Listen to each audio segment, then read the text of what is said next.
हम ये सीखने वाले हैं कि हम किस प्रकार से स्टार डेल्टा स्टार्टर बनाएंगे। दोस्तों, मुझे मालूम है कि आप लोगों ने इससे पहले भी स्टार डेल्टा स्टार्टर का वीडियो जरूर देखे होंगे और मैं यहाँ पे गारंटी के साथ भी कह सकता हूँ कि उस वीडियो को देखने के बाद आपको अभी तक स्टार डेल्टा स्टार्टर का वायरिंग करना नहीं आया होगा।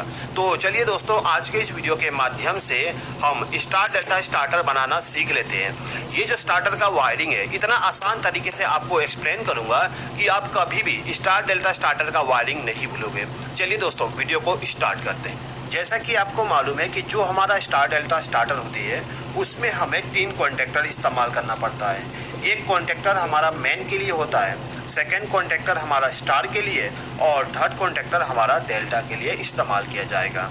अब यहाँ पे जो हमारा कॉन्टेक्टर है, इनको स्टार्ट और स्टॉप करने के लिए पुश बटन का इस्तेमाल करते हैं। एक पुश बटन हमारा स्टार्ट के लिए होगा और एक पुश बटन हमारा स्टॉप के लिए होगा। यहाँ पे जो स्टार्ट पुश बटन होगा वो एनओ कॉन्टैक्ट होता है और जो स्टॉप पुश बटन होता है वो एनसी कॉन्टैक्ट होता है। इसके अलावा जो हमारा मोटर होता है, मोटर को ओवरलोड से प्रोटेक्ट करने के लिए हम यहाँ पे एक ओवरलोड रिले का इस्तेमाल करते हैं। दोस्तों, जो स्टार डेल्टा स्टार्टर होती है उसमें जो स्टार कॉन्टेक्टर और जो डेल्टा कॉन्टेक्टर होता है, इन दोनों कॉन्टेक्टर को हमें एक एक करके चालू करना पड़ता है। यानी कि सबसे पहले हमारा स्टार कॉन्टेक्टर ऑन होगा, उसके कुछ समय के बाद जब हमारा स्टार कॉन्टेक्टर ऑफ हो जाए तो तुरंत ही हमारा डेल्टा कॉन्टेक्टर ऑन होना चाहिए।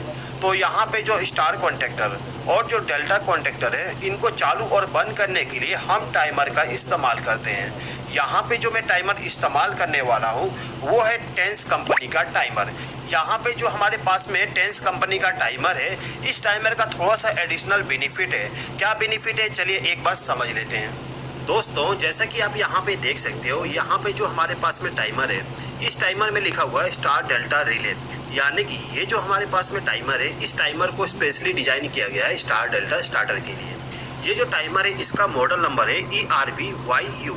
यहाँ पे जो टाइमर है, इसका एडिशनल बेनिफिट ये है कि इस टाइमर में आपको यहाँ पे 2 टाइम को सेट करने का ऑप्शन मिल जाता है। यहाँ पे जो पहला रोटरी स्विच है, इसके द्वारा हम स्टार कॉन्टेक्टर और डेल्टा कॉन्टेक्टर में जो चेंजेस करते हैं, यानी कि स्टार कॉन्टेक्टर को ऑफ करके डेल्टा कॉन्टेक्टर जो ऑन करते हैं उसका टाइम यहाँ पे सेट करते हैं। इसमें यहाँ पे टाइम सेट करने के लिए आपको 0.1 सेकेंड से लेके 30 सेकेंड का टाइम दिया गया है। उसके बाद यहाँ पे आप देख सकते हो एक और टाइम सेट करने का ऑप्शन दिया गया है। ये जो यहाँ पे टाइम सेट करने का ऑप्शन दिया गया है, ये इंटरलॉकिंग के लिए, यानी कि जो हमारा स्टार कॉन्टेक्टर होता है और जो डेल्टा कॉन्टेक्टर होता है वो दोनों एक साथ ऑन ना हो जाए, उसके लिए यहाँ पे थोड़ा सा डिले टाइम रखा गया है। यानी कि कितने समय के लिए आपका टाइमर थोड़ा सा वेट करे स्टार को डेल्टा में कन्वर्ट करने के लिए, उसका डिले टाइम हम यहाँ पे सेट कर सकते हैं। यहाँ पे जो हमारे पास में टाइमर है, इसमें डिले टाइम सेट करने के लिए आपको 10 मिली सेकेंड से लेके 500 मिली सेकेंड तक ऑप्शन मिल जाता है। ठीक है दोस्तों, अब ये जो टाइमर है, इसमें आपको 3 इंडिकेशन लैंप मिल जाएगा। एक इंडिकेशन लैंप ये बताता है कि जो हमारा टाइमर है ये ऑन है।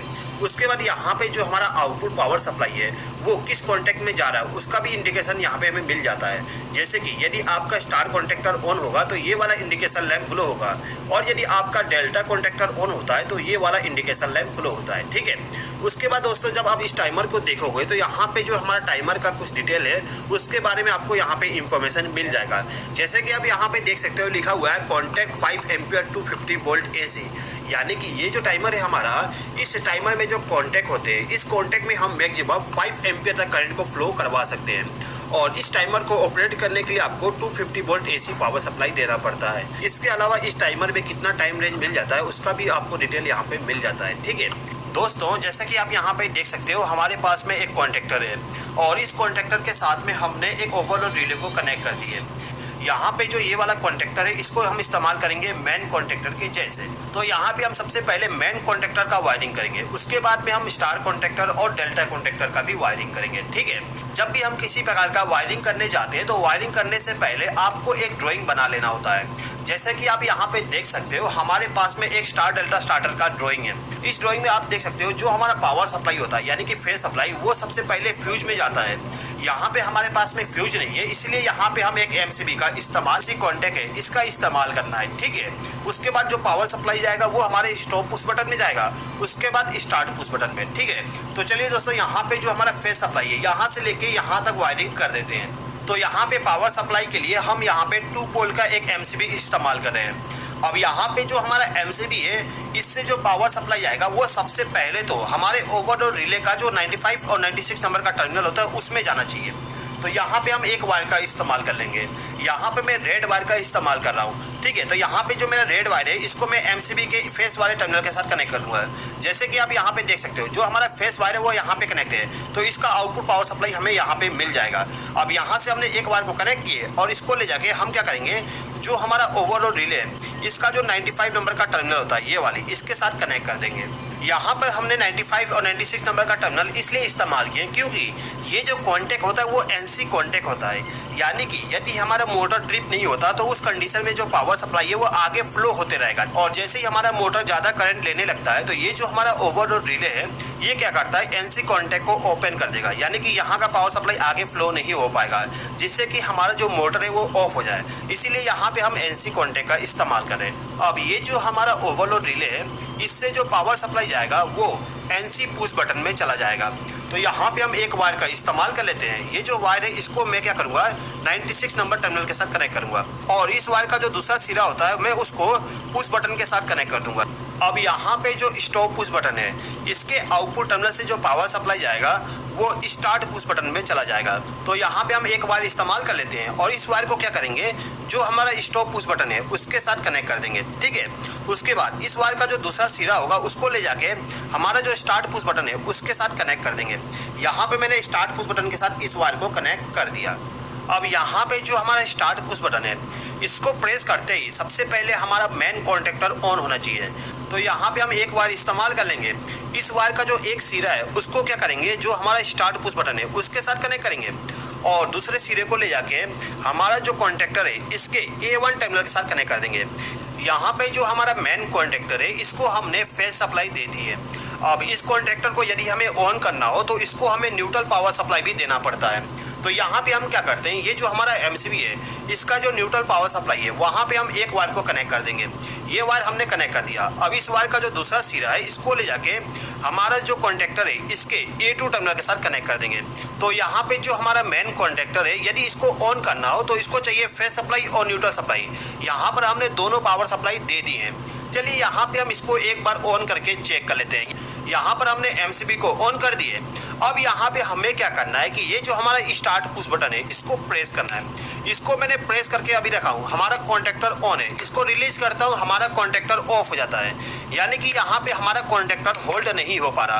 प्रेस करने पे ऑन होता है और छोड़ने के बाद ऑफ हो जाता है, ठीक है। अभी यहाँ पे प्रॉब्लम क्या है एक बार समझ लेते हैं। देखिए यहाँ पे जो हमारा ड्राइंग है, इस ड्राइंग में आप देखोगे तो यहाँ पे जो हमारा स्टार्ट पुश बटन है इसके पैरेलल में यहाँ पे एक एनो कॉन्टैक्ट इस्तेमाल किया गया है। यहाँ पे जो एनो कॉन्टैक्ट है वो मेन कॉन्टैक्टर का एनो कॉन्टैक्ट है, यानी कि ये जो हमारा मेन कॉन्टैक्टर है ये वाली, इस कॉन्टैक्टर का जो एनो कॉन्टैक्ट है ये वाली, इनका इस्तेमाल करना पड़ेगा हमें इस पुश बटन के पैरेलल में। तो यहाँ पे मैं इस वायर का इस्तेमाल कर लेता हूँ। ये जो हमारा वायर है, एक वायर को मैं ले जाके हमारा जो स्टार्ट पुश बटन है इसके इनपुट पे कनेक्ट करूंगा और दूसरे को एनो पे कनेक्ट करूंगा। इसको मैं कनेक्ट कर देता हूँ।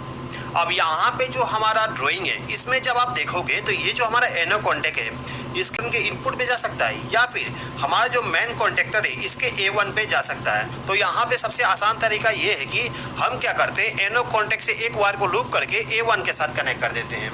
तो यहाँ पे मैं एक छोटा सा वायर इस्तेमाल करता हूँ और इसको एनो कॉन्टैक्ट के साथ कनेक्ट कर दूंगा, और इस वायर का जो दूसरा सिरा है इसको ले जाके A1 टर्मिनल के साथ कनेक्ट कर दूंगा, ठीक है। तो यहाँ पे हमारा कनेक्शन हो गया। दोस्तों यहाँ पे आप देख सकते हो मैं पूरा कलर कोडिंग का इस्तेमाल करते हुए वायरिंग कर रहा हूँ, जिससे कि आपको आसानी हो समझने के लिए। अब यहाँ पे जो कनेक्शन है कैसे वर्क करता है एक बार देख लेते हैं। यहाँ पे हम एमसीबी को ऑन कर देते हैं, और एमसीबी को ऑन करने के बाद हम इस पुश बटन को प्रेस करेंगे। इसको मैंने जैसे ही प्रेस किया आप देख सकते हो हमारा कॉन्टैक्टर ऑन हो गया, ठीक है। यानी कि यहाँ पे जो हमारा होल्डिंग सर्किट है वो वर्क कर रहा है। अब यहाँ पे यदि हमें इसको ऑफ करना हो तो हमें स्टॉप पुश बटन को प्रेस करना पड़ेगा। जैसे हम इसको प्रेस करेंगे हमारा कॉन्टैक्टर ऑफ हो जाएगा। एक बार और देख लीजिए, इसको प्रेस करने पे कॉन्टैक्टर ऑन हो जाएगा और इसको प्रेस करने पे कॉन्टैक्टर ऑफ हो जाएगा। तो दोस्तों यहाँ पे हमारा DOL स्टार्टर बन गया है। अब ये जो हमारा DOL स्टार्टर है इसको हम किस प्रकार से स्टार डेल्टा स्टार्टर में कन्वर्ट करेंगे समझ लीजिए। यहाँ पे हमें क्या करना होगा, ये जो पुश बटन है इसको प्रेस करते ही हमारा टाइमर भी ऑन होना चाहिए। तो यहाँ पे हम क्या करते हैं, ये जो हमारा स्टार्ट पुश बटन है इसके आउटपुट टर्मिनल से, यानी कि यहाँ पे हम एक वायर को कनेक्ट करेंगे और इस वायर का जो दूसरा सिरा है इसको ले जाके हमारा जो टाइमर है इसके A1 टर्मिनल के साथ कनेक्ट कर देंगे। यहाँ पे हम इसको कनेक्ट कर देते हैं। अब ये जो टाइमर है इसको भी हमें न्यूट्रल पावर सप्लाई देना पड़ता है। न्यूट्रल पावर सप्लाई आपको A2 टर्मिनल पे देना होता है। तो यहाँ पे हम एक वायर के जरिए इसको न्यूट्रल पावर सप्लाई कनेक्ट कर देते हैं। तो यहाँ पे हम इस वायर का इस्तेमाल करके न्यूट्रल पावर सप्लाई दे देते हैं। ये जो टाइमर है इसके A2 टर्मिनल पे हमें न्यूट्रल पावर सप्लाई देना है। तो यहाँ पे हम इस वायर को कनेक्ट कर देंगे। उसके बाद इस वायर का जो दूसरा सिरा है इसको ले जाके हम क्या करते हैं, यहाँ पे जो न्यूट्रल पावर सप्लाई है इसी के साथ इसको भी लूप कर देते हैं। यहाँ पे हमने इसको लूप कर दिया। चलिए यहाँ पे एक बार और पावर सप्लाई को ऑन करके चेक कर लेते हैं। यहाँ पे हमने MCB को ऑन कर दिए। अब यहाँ पे जो पुश बटन है इसको मैं प्रेस करता हूँ। जैसा कि आप यहाँ पे देख सकते हो हमारा टाइमर भी ऑन हो गया है और साथ ही साथ में हमारा कॉन्टेक्टर भी ऑन हो गया है। यहाँ पे आप देख सकते हो अभी के कंडीशन में हमारा डेल्टा वाला इंडिकेशन ग्लो हुआ है। ठीक है, स्टार्टिंग में जब हम इसको ऑन किए थे, एक बार और देख लीजिए, यहाँ पे जब मैं इसको ऑन करता हूँ तो हमारा जो स्टार वाला इंडिकेशन है वो ग्लो हो रहा है।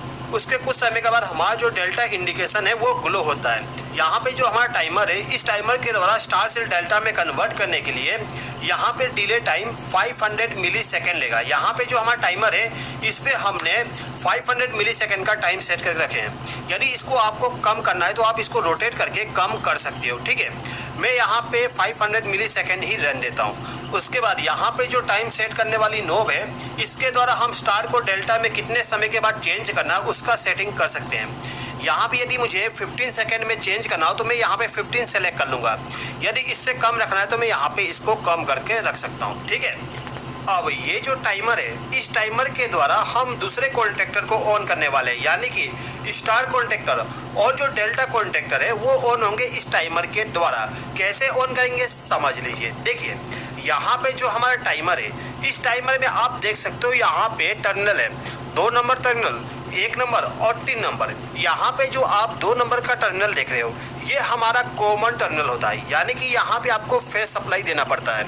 उसके बाद यहाँ पे जो 1 नंबर का टर्मिनल होता है ये NC कॉन्टेक्ट होता है और 3 नंबर का टर्मिनल आपका NO कॉन्टेक्ट होता है। तो यहाँ पे हमें सबसे पहले क्या करना है कि ये जो हमारा A1 टर्मिनल है इसमें से एक बार को लूप करके 2 नंबर टर्मिनल के साथ कनेक्ट कर देंगे, यानी कि हम यहाँ पे कॉमन टर्मिनल पे फेस सप्लाई कनेक्ट कर देंगे। तो यहाँ पे मैं इस वायर का इस्तेमाल करता हूँ लूप करने के लिए। अब यहाँ पे हमें क्या करना है, ये जो टाइमर है इसका जो NC कॉन्टेक्ट होता है उसके द्वारा हमें स्टार कॉन्टेक्टर को ऑन करना है। यहाँ पे हम NC कॉन्टेक्ट के द्वारा स्टार कॉन्टेक्टर को इसलिए पावर सप्लाई देंगे क्योंकि सबसे पहले हमें स्टार कॉन्टेक्टर को ऑन करना होता है, लेकिन इसके बीच में हम एक इंटरलॉकिंग भी इस्तेमाल करेंगे। क्या इंटरलॉकिंग इस्तेमाल करेंगे समझ लीजिए। देखिए यहाँ पे हमारा टाइमर है इसको हमने यहाँ पे फेस सप्लाई कनेक्ट कर दी है। आप यहाँ पे देख सकते हो जो हमारा फेस सप्लाई वो यहाँ पे लूप है, यानी कि जो हमारा टाइमर है उसका जो कॉमन टर्मिनल है उसके साथ हमने वायर को लूप कर दिया है। ये ऊपर वाला टर्मिनल हमारा कॉमन के लिए। अब यहाँ पे जो टाइमर का NC कॉन्टेक्ट है इससे जो पावर सप्लाई जाएगा वो डेल्टा कॉन्टेक्टर के NC कॉन्टेक्ट में चला जाएगा, यानी कि ये जो हमारा डेल्टा कॉन्टेक्टर है इसका जो NC कॉन्टेक्ट है यहाँ पे NC कॉन्टेक्ट नहीं है, इसलिए हम यहाँ पे एक एटम ब्लॉक का इस्तेमाल करेंगे। ये जो हमारा एटम ब्लॉक है इसमें एक NC कॉन्टेक्ट है। तो यहाँ पे हमें क्या करना है कि ये जो 1 नंबर का टर्मिनल है इसमें हम एक वायर को कनेक्ट कर देंगे और इस वायर को ले जाके हमारा जो डेल्टा कॉन्टेक्टर है इसका जो NC कॉन्टेक्ट है ये वाला NC कॉन्टेक्ट है इसके साथ मैंने इस वायर को कनेक्ट कर दिया है। अब यहाँ पे हमें क्या करना है, ये जो NC कॉन्टेक्ट का आउटपुट है इसमें से एक वायर को लूप करके हमारा जो स्टार कॉन्टेक्टर है इसके A1 टर्मिनल के साथ कनेक्ट कर देंगे। तो यहाँ पे हम इस वायर का इस्तेमाल कर लेते हैं। इस वायर के एक टर्मिनल को NC कॉन्टेक्ट के साथ कनेक्ट करेंगे और इस वायर का जो दूसरा सिरा है इसको ले जाके A1 टर्मिनल के साथ कनेक्ट कर देंगे इस प्रकार से। अब यहाँ पे हमें क्या करना है कि ये जो हमारा डेल्टा कॉन्टेक्टर है इसका जो NC कॉन्टेक्ट है उसके आउटपुट टर्मिनल से, यानी कि यहाँ से एक वायर को हम कनेक्ट कर देंगे। ठीक है, और इस वायर का जो दूसरा सिरा होता है इसको ले जाके हमारा जो स्टार कॉन्टेक्टर है उसके A1 टर्मिनल के साथ कनेक्ट कर देंगे। यहाँ पे जो हमारा स्टार कॉन्टेक्टर का फेस सप्लाई है इसको हमने डायरेक्टली स्टार कॉन्टेक्टर के A1 टर्मिनल पे इसलिए कनेक्ट नहीं किए क्योंकि यहाँ पे हमें इंटरलॉक करना है। एक टाइम पे केवल इन दोनों में से एक कॉन्टेक्टर ऑन होना चाहिए। अब ये जो हमारा कॉन्टेक्टर है इसको ऑपरेट होने के लिए न्यूट्रल पावर सप्लाई भी चाहिए। तो यहाँ पे न्यूट्रल पावर सप्लाई देने के लिए हम क्या करेंगे, ये जो हमारा टाइमर है इसमें जो A2 टर्मिनल पे न्यूट्रल पावर सप्लाई कनेक्ट किया गया है, इसी के साथ में हम एक और वायर को कनेक्ट कर देंगे। यहाँ पे हमने एक ब्लैक वायर को कनेक्ट कर दिया। अब इस ब्लैक वायर का जो आउटपुट है यानी कि दूसरा सिरा है, इसको ले जाके हमारा जो स्टार कॉन्टेक्टर है उसको न्यूट्रल पावर सप्लाई कनेक्ट कर देंगे कुछ इस प्रकार से। तो यहाँ पे जो हमारा स्टार कॉन्टेक्टर है इसको ऑन करने के लिए हमने फेज सप्लाई और न्यूट्रल सप्लाई दे दिए। अब चलिए दोस्तों, यहाँ पे जो हमने कनेक्शन किए इसको एक बार टेस्ट कर लेते हैं। टेस्ट करने के लिए यहाँ पे हम एमसीबी को ऑन कर देते हैं। एमसीबी को ऑन करने के बाद यहाँ पे मैं स्टार्ट कमांड दूंगा। यहाँ पे जैसे मैंने स्टार्ट कमांड दिया, आप देख सकते हो हमारा स्टार कॉन्टेक्टर ऑन हो गया। अभी कुछ समय के बाद, जितना भी हम टाइम सेट करेंगे उतना समय के बाद हमारा जो स्टार कॉन्टेक्टर है ये ऑफ हो जाएगा और डेल्टा कॉन्टेक्टर ऑन हो जाएगा। यहाँ पे हमारा डेल्टा कॉन्टेक्टर इसलिए ऑन नहीं हुआ क्योंकि हमने यहाँ पे अभी वायरिंग नहीं की है। अब चलिए दोस्तों, ये जो हमारा डेल्टा कॉन्टेक्टर है इसको भी ऑन करने का सर्किट बता देते हैं। तो यहाँ पे हमें क्या करना होगा, ये जो टाइमर है इसका जो एनो कॉन्टेक्ट होता है यानी कि 3 नंबर का टर्मिनल जो है, इससे पावर सप्लाई लेके जाएंगे स्टार कॉन्टेक्टर के एनसी में। यहाँ पे हमारे पास एनसी नहीं है, इसीलिए इसके ऊपर में मैं एक एडम ब्लॉक लगा देता हूँ। ठीक है, यहाँ पे मैं एक वायर इस्तेमाल करूंगा। इस वायर का जो एक सिरा है इसको ले जाके टाइमर जो है उसके एनो कॉन्टेक्ट के साथ कनेक्ट करूंगा, और इस वायर का जो दूसरा सिरा है इसको ले जाके हमारा जो स्टार कॉन्टेक्टर है इसका जो एनसी कॉन्टेक्ट है उसके साथ कनेक्ट कर दूंगा इस प्रकार से। अब ये जो हमारा स्टार कॉन्टेक्टर का एनसी कॉन्टेक्ट है, इससे आउटपुट पावर सप्लाई ले जाके हमारा जो डेल्टा कॉन्टेक्टर है इसके A1 टर्मिनल के साथ पावर सप्लाई कनेक्ट करना होता है। यहाँ पे मैं इस येलो वायर का इस्तेमाल करूंगा, इस येलो वायर कनेक्ट कर दूंगा, और इस वायर का जो दूसरा सिरा है इसको ले जाके हमारा जो डेल्टा कॉन्टेक्टर है इसका जो A1 टर्मिनल है उसके साथ कनेक्ट कर दूंगा। ठीक है, अब यहाँ पे हमें केवल एक वायर को कनेक्ट करना है। ये जो हमारा डेल्टा कॉन्टेक्टर है इसको हमें न्यूट्रल पावर सप्लाई देना है। तो न्यूट्रल पावर सप्लाई देने के लिए हम क्या करते हैं, ये जो स्टार कॉन्टेक्टर है इसमें जो हमने न्यूट्रल पावर सप्लाई दी है इसी के साथ एक वायर को लूप करेंगे, और इस वायर को ले जाके हमारा जो डेल्टा कॉन्टेक्टर है इसके A2 टर्मिनल के साथ कनेक्ट कर देंगे यहाँ पे। तो यहाँ पे हमारा स्टार डेल्टा स्टार्टर बन गया। चलिए एक बार हम इसको टेस्ट कर लेते हैं। देखिए, सबसे पहले यहाँ पे हम एमसीबी को ऑन कर देते हैं। एमसीबी को ऑन करने के बाद यदि हमें इस स्टार्टर को ऑन करना है तो हमें स्टार्ट पुश बटन को प्रेस करना पड़ेगा।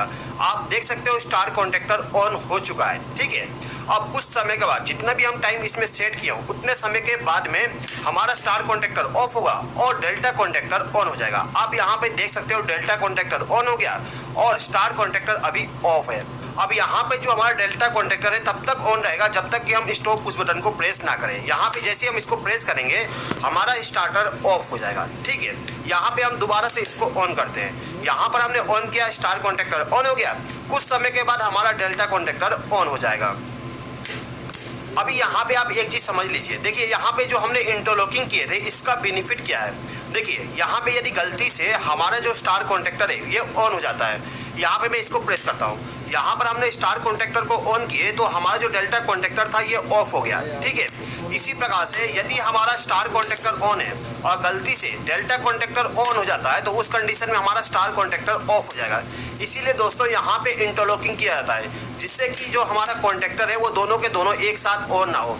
जैसा कि आपको मालूम है, यदि गलती से भी दोनों कॉन्टेक्टर एक साथ ऑन हो जाता है तो आपका जो स्टार्टर है उसमें ब्लास्ट हो सकता है, यानी कि शॉर्ट सर्किट हो सकता है।